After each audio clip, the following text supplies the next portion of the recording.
Hello बच्चों, welcome to my YouTube channel maths 2.0। Maths 2.0 में आप सभी का स्वागत है। आई होप आप सब मस्त होंगे, स्वस्थ होंगे। इससे पहले वीडियो में हमने बात की थी इंट्रोडक्शन की। पहले पार्ट की वास्तविक संख्याएं जो थी उसका इंट्रोडक्शन पढ़ लिया था ए टू जेड। अब हम प्रश्नावली लगाएंगे।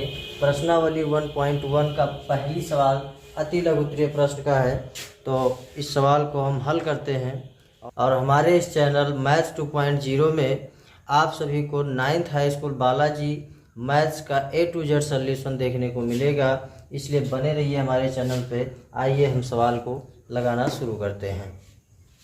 देखिए, कह रहा है 1152 व 1664 को पूर्णतः विभाजित करने वाली सबसे बड़ी संख्या ज्ञात कीजिए। तो आपको इससे पहले बताया था छोटी और बड़ी संख्या, मतलब जब बड़ी संख्या पूछेगा तो हम इसका एचसीएफ निकालेंगे, और जब छोटी संख्या पूछेगा तो इसका एलसीएम निकालेंगे। एलसीएम और एचसीएफ दो विधि से निकाला जाता है। एक होता है गुणनखंड विधि, गुणनखंड विधि और दूसरा होता है भाग विधि। तो गुणनखंड विधि से हम नहीं लगाएंगे। गुणनखंड विधि क्लास 5 तक पूछा जाता है। इसमें भी आगे भाग विधि से ही, एल्गोरिदम विधि से ही आपको एचसीएफ निकालना पड़ेगा। तो इसलिए हम पहले भाग विधि से ही इसका मासा निकालते हैं। आइए देखते हैं कितने कितने का है। 1152 व 1664। अब इसमें आपको देखना पड़ेगा कि सबसे बड़ी संख्या कौन है, यानी इन दोनों में से बड़ी संख्या कौन है। जो बड़ी संख्या होगी, छोटी संख्या से उस बड़ी वाली संख्या को हम भाग देंगे सबसे पहले। तो देखिए, इसमें बड़ी संख्या 1664 है और छोटी संख्या 1152 है। तो यहाँ पे 1152 से 1664 को हम भाग देंगे। 1664 को भाग देंगे। देखिए, नीले इंक से हम यूज करें ताकि आपको समझ में भी आ जाएगा कहाँ से सवाल लगाए हैं।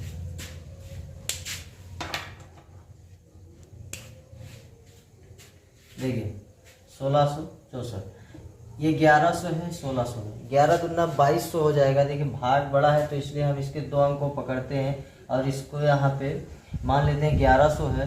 तो 11 दूना 2200 हो जाएगा और यहाँ पे है 1600, तो ज़्यादा हो जाएगा, इसलिए हम इसको एक ही बार में ले जा रहे हैं। एक ही बार में ले जाएंगे तो कितना हो जाएगा 1152, और इसको घटाएंगे। 4 में से 2 जाएंगे 2, 6 में से 5 जाएंगे 1, 6 में से 1 जाएंगे 5 बचेगा, 512 आएगा। 1 में से 1 जाएगा, कुछ नहीं बचेगा। ठीक बेटा। अब यहाँ पे इस भाग में से मासा निकालने का तरीका क्या होता है, जो यहाँ पे बचता है उसी से, यानी जो शेष बचता है उसी से, और जिससे पहले भाग दे रहे हैं उसको यहाँ पे रख के और उसको हम भाग दे देंगे शेष बचे वाली संख्या से। तो 1152। अब ये कितनी बार में कटेगा, 512 है, 5 दूनी 1000 हो जाएगा और 12 दूनी 24, 1024 हो जाएगा। और यहाँ पे 1152 ही है तो ये 2 बार में चला जाएगा। तो यहाँ पे हम 2 बार में इसको ले जाएंगे तो हो जाएगा 5 दूनी 10 और 12 दूनी 24, 1024। इसको घटा लीजिए। 2 में से 4 नहीं जाएगा, 12 में से 4 जाएंगे 8 बचेगा। यहाँ पे 4 में से 2 जाएंगे 2 बचेगा, और यहाँ पे 1 बचेगा 128, और 1 में से जाएगा कुछ नहीं बचेगा। फिर ये 512 यहाँ आ जाएगा। 128 से 512 को भाग देंगे और 128 को कितनी बार में ले जाएंगे कि 512 आ जाए। देखिए, 12 दूनी 24, 12 चौक 48, यानी हम यहाँ पे मान के चले 120 है तो 480 हो जाएगा, और 12 पंचे 60 यानी कि 600 हो जाएगा। तो इसलिए 4 बार में चला जाएगा। 4 बार में इसको ले जाइए। 4 8 32 के 2, और 4 दूनी 8, 8 और 3 हासिल 11 के 1, और 4 1 कम 4, और 1 हासिल या 5, और इस पूरा कट गया। अब एचसीएफ इसमें बेटा कैसे जान पाएंगे कौन आया, तो जो जिससे लास्ट में कट जाती है संख्या वही एचसीएफ होती है। इसको ब्लैक से आपको दिखा रहे हैं। देखिए, ये वाली संख्या यही होगी आपकी एचसीएफ। क्या होगी? एचसीएफ। एचसीएफ कितना आएगा? 128। ठीक। तो इसको नोट कर लीजिए। एल्गोरिदम विधि क्या कहता है, देखिए आपको बताया है कि भाज्य बराबर भाजक गुणे भागफल प्लस शेषफल होता है। तो यहाँ पे ये होता है और ये b होता है और ये q होता है और जो बचता है वो r होता है। तो यहाँ से ये बराबर क्या होता है b q प्लस r। अगर हम एल्गोरिदम विधि का प्रयोग करें तो यहाँ से a की वैल्यू है 1664, b की वैल्यू है 1152 गुणा और q की वैल्यू आई है 1 और r की वैल्यू आई है 512। ठीक, अब फिर जब दूसरा विधि लगाएंगे तो इसमें हम देखेंगे कि 1152 और 512 में कौन बड़ी है। तो 512 छोटी है, 1152 बड़ी है, इसलिए 512 से 1152 को हम फिर से पुनः भाग करेंगे। ठीक, इसी प्रकार से एल्गोरिदम विधि का भी प्रयोग करेंगे। तो ये रहा आपका परम सत्य आंसर, इसलिए यही हो गया आपका आंसर। ठीक बेटा, अब हम अगली सवाल की ओर चलते हैं। तब तक इसको इसके साथ ले लीजिए यार, नोट कर लीजिए। ठीक बेटा, इसके साथ ले लीजिए।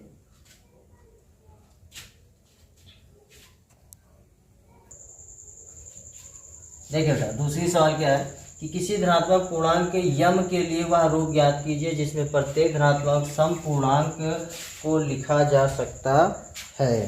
ठीक बेटा,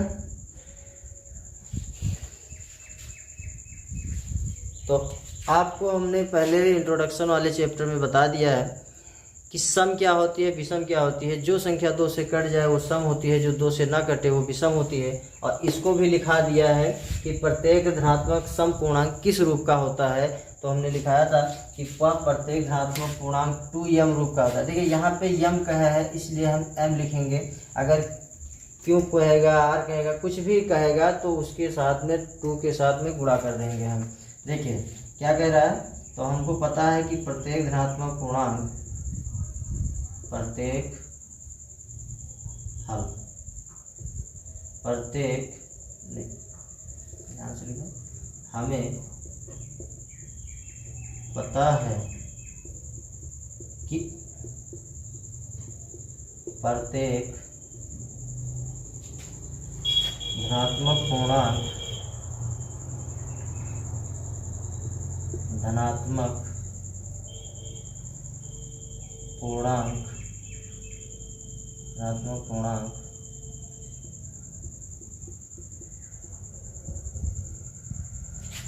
यम के लिए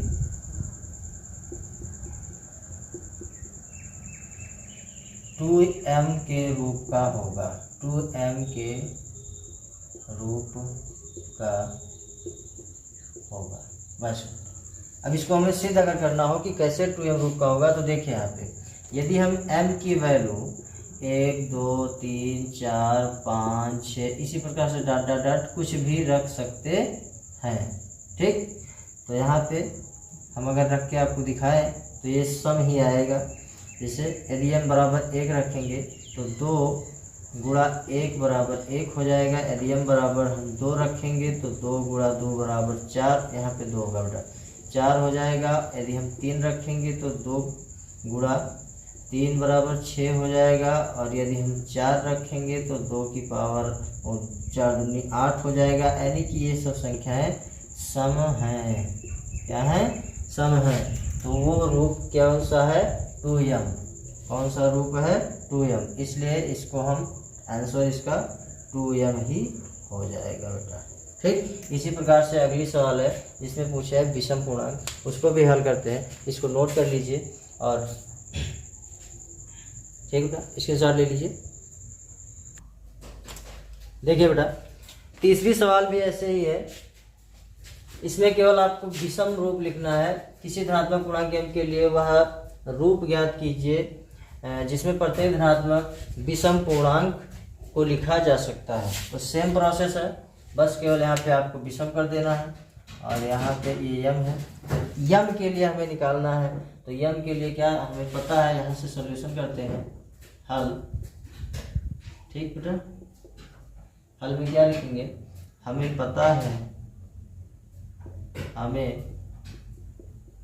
है कि प्रत्येक धनात्मक पूर्णांक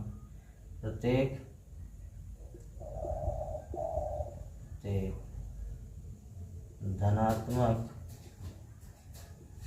विषम पूर्णांक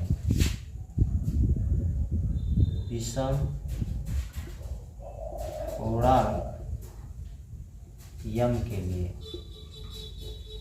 के लिए किस रूप का होगा? 2m+1 के रूप का होगा।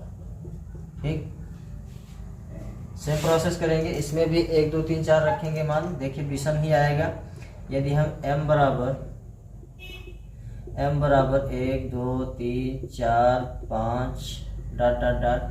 कुछ भी रख दें तो यहाँ से देखिए कितना है, फार्मूला आपका क्या बन गया है कि 2m+1। ठीक, अब यहाँ से m बराबर यदि हम 1 रखेंगे तो 2 गुणा 1 + 1 बराबर 2 कम 2 1 3 हो जाएगा। यदि हम 2 रखेंगे तो 2 गुणा 2 + 1 बराबर 2 दूनी 4 1 5 हो जाएगा। या 3 रखेंगे तो 2 गुणा 3 + 1 बराबर 2 3 6 1 7 हो जाएगा।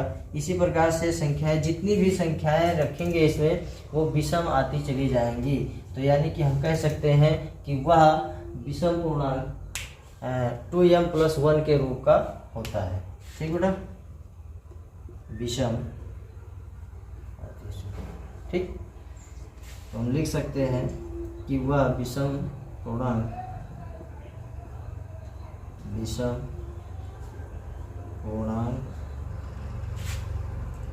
2m+1 यही इसका आंसर है। ठीक, नोट कर लीजिए इसको। देखिए बच्चों, आगे चौथी सवाल देखिए।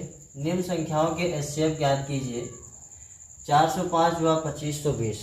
इस सवाल को हम पहली सवाल जैसे लगाए थे वैसे सेम टू सेम है। करेंगे क्या, इसमें दोनों में देखेंगे। पहली सवाल देखिए लगा रहे हैं, पहली सवाल इन दोनों में करेंगे क्या। अब पहले का 405 में व 2520, इन दोनों में बड़ी कौन है। सबसे पहले हम देखेंगे कि इन दोनों में बड़ी कौन है। तो इन दोनों में 2520 बड़ी है और 405 छोटी है। तो 405 से 2520 का हम भाग देंगे। तो यहाँ पे भाग के रूप में देखिए लिख ले रहे हैं 405 भागे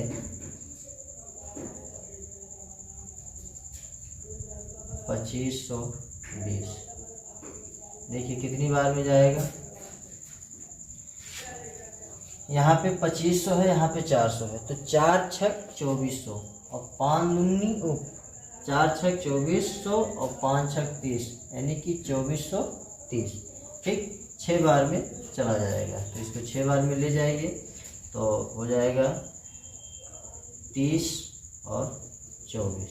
ठीक, अब इसको घटा दीजिए, 0 बचेगा। 12 में से 3 जाएंगे 9 बचेगा और 4 में से 4 जाएंगे, यहाँ पे 0 बचेगा, यानी कि कट जाएगा। कितना आएगा 90। ठीक बेटा, अब यहाँ पे फिर ये 405 उठ के यहाँ चला आएगा, यानी कि 405 आएगा। 90 से देखिए कट जाएगा कि नहीं कटेगा।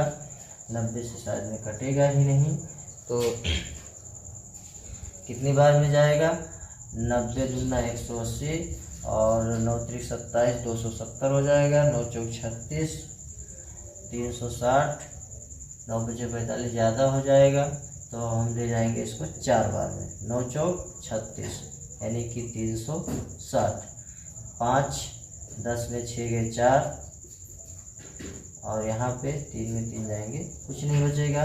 45 से फिर 90 को भाग देंगे, उठ के यहाँ आ जाएगा और 45 दूना 90 पूरा का पूरा कट जाएगा। तो इसका जो एचसीएफ है वो कितना आ जाएगा 45।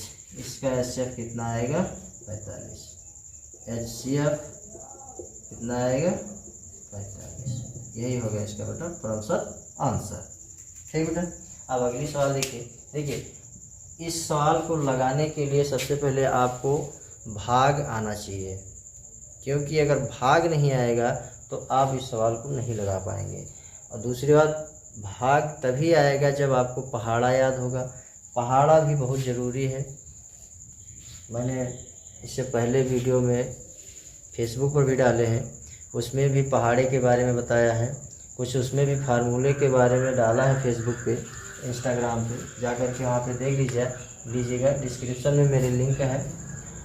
ठीक, अब यही दूसरी सवाल देख लीजिए।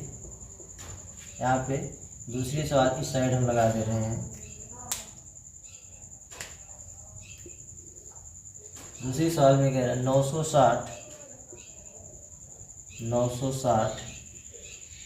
व 1575, इन दोनों में देखिए कौन सी संख्या बड़ी है कौन सी छोटी है। तो हम अगर देख रहे हैं तो 960 छोटी है, 1575 बड़ी है। तो 960 से 1575 को भाग दे देंगे और कितनी बार में जाएगा? 960 9 दूनी 1800 हो जाएगा। यहाँ पे 1500 ही है, तो हम इसको एक ही बार में ले जाएंगे। कितनी बार में? एक ही बार में ले जाएंगे। तो कितना हो जाएगा? 960 घटाइए 5 बचेगा, 7 में से 6 नहीं जाएगा, यहाँ से उधार लेंगे। 17 में से 6 जाएंगे तो 9 और चला जाएगा, 7 में से 6 जाएंगे 1 बचेगा, और यहाँ 5 में से 9 नहीं जाएगा तो 15 में से 9 घटाएंगे तो 6 बचेगा। कितना आया? 615 आया बेटा। अब इस 960 को उठा के यहाँ ले आइए और यहाँ पे जब लाएंगे तो फिर ये कितनी बार में चला जाएगा? 615 से भाग करेंगे तो 6 दूनी 1200 ज़्यादा हो जाएगा। 6 एकम 6 यानी कि 615।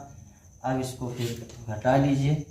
10 में 5 गए 5, और यहाँ पे बचा 5 में से 1 जाएंगे 4 बचेगा, और यहाँ 9 में से 6 जाएंगे 3 बचेगा।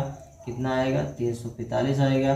फिर इस 615 को हम 345 से भाग देंगे 615 को, और 345 दूना हो जाएगा 690, तो यानी ज़्यादा हो जाएगा। तो फिर एक ही बार में ले जाएंगे इसको 345, और 5 में से 5 जाएंगे 0, यहाँ से 1 में से 4 नहीं जाएगा तो उधार लेंगे। 11 में से 4 जाएगा 7 बचेगा, और यहाँ पे 5 बचेगा। 5 में से 2 3 घटाएंगे तो 2 बचेगा। ठीक बेटा, इतना समझ रहे हैं? ध्यान से समझना। फिर इस 345 को 270 से भाग देंगे। 270 से जब भाग देंगे 345 को तो 2 दूनी 400 हो जाएगा अगर 2 बार में ले गए तो। इसलिए इसको एक ही बार में ले जाइए, और यहाँ पे 270। ठीक, अब इसको घटाइए 5, 14 में से 7 घटाएंगे तो यहाँ पे 7 बचेगा, और यहाँ पे 2 में से 2 जाएंगे, कुछ नहीं बचेगा। उधार लेके घटाए हैं बेटा, यहाँ से 4 में से 7 नहीं जाएगा, उधार लेंगे। 14 में से 7 जाएंगे 7, यहाँ 2 बचेगा, 2 में से 2 जाएंगे, कुछ नहीं बचेगा। अब 270 को 75 से भाग दे दीजिए। 270 को 75 से भाग दे दीजिए। कितना आएगा? 75, 7 3 21, 7 चौक 28 ज़्यादा हो जाएगा तो 7 3 बार में चला जाएगा। 3 बचे 15, और 3 7 21 और 1 22 हो जाएगा। यहाँ पे घटाइए इसको तो 10 में से 5 जाएंगे 5 बचेगा, और यहाँ बचेगा 6 में से 2 जाएंगे 4 बचेगा, और 2 में से 2 जाएंगे, कुछ नहीं बचेगा। अब फिर इस 75 को 45 से भाग दे दीजिएगा तो एक ही बार में जाएगा, क्योंकि 45 गुना 90 हो जाएगा। ठीक, 5 में से 5 जाएंगे 0 बचेगा, 7 में से 4 जाएंगे 3 बचेगा। अब इस 30 को भी 30 से 45 को भाग देंगे तो 30 से कम 30 जाएगा। यहाँ पे 4 में से 3 जाएगा 15 बचेगा। अब इस 15 से 30 को भाग देंगे तो 15 दूना 30, 2 बार में कट जाएगा पूरा। इसका एचसीएफ बेटा कितना आएगा? इसका एचसीएफ आएगा 15। ठीक बेटा, इसका एचसीएफ कितना आएगा? 15। एचसीएफ बराबर यहाँ पे लिख दीजिए 15। ठीक, ये हो गया इसका प्रतिशत आंसर। समझ गए? आई होप आप समझ गए होंगे। नहीं समझ गए तो वीडियो को दोबारा रिवाइज करिए और अच्छे से समझिए। कुछ नहीं किए हैं, शेष जो बचता है उस शेष वाले से हम जो भाजक है उसी को भाग दे देते हैं। ऐसे जब तक करते हैं तब तक, जब तक ये कट नहीं जाएगा तब तक हम ऐसे करते चले जाएंगे। लास्ट में ऐसा आएगा कि ये शेष नहीं बचेगा, और जिससे पूरा कट जाएगा वही एचसीएफ हो जाएगा। ठीक बेटा, तो इसका स्क्रीनशॉट ले लीजिए और नोट भी कर लीजिए। हो गया? ठीक, अब अगली सवालें हम लगाएंगे नेक्स्ट वीडियो में। तब तक आप पढ़ते रहिए। ठीक बेटा, okay, bye bye, take care.